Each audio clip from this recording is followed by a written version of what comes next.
Concernant la dette, il y a deux facteurs qui vont contribuer à la baisse de la dette.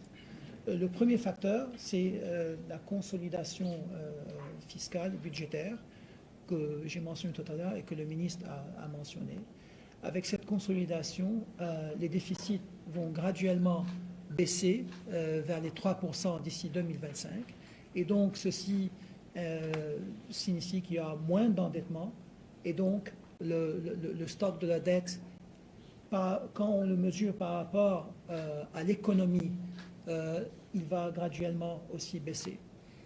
Et il y a un second facteur, comme certains l'ont mentionné, c'est l'exploitation pétrolière et gazière qui va aussi contribuer à élargir la base, c'est-à-dire le produit intérieur brut.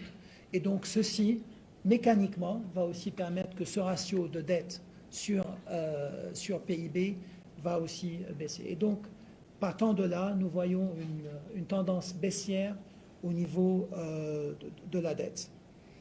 En ce qui concerne la lutte contre la corruption, le FMI n'a pas, en tant que FMI, on n'a pas de pouvoir d'aller investiguer la corruption. Mais il y a des institutions au Sénégal, il y a la société civile, il y a même des institutions internationales. Donc, c'est à elles de poursuivre ces dossiers. Nous, de notre point de vue, ce qu'on a discuté avec le gouvernement et dont le gouvernement on est en phase avec le gouvernement, c'est l'OFNAC qui a été créé depuis à peu près 10 ans. Serait important de faire une revue ex post, de voir s'il y a moyen de la renforcer. Et en effet, on s'est mis d'accord qu'il y a moyen de renforcer l'OFNAC en ce qui concerne ses pouvoirs, par exemple, d'investigation, de suivi des dossiers qu'elle envoie auprès du procureur de la République.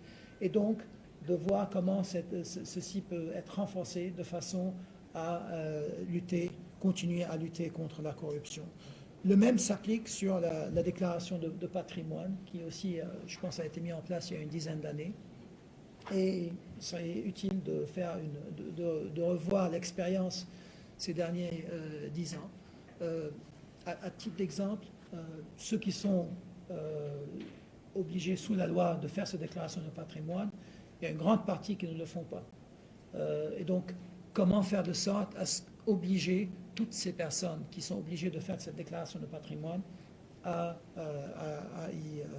s'y soumettre.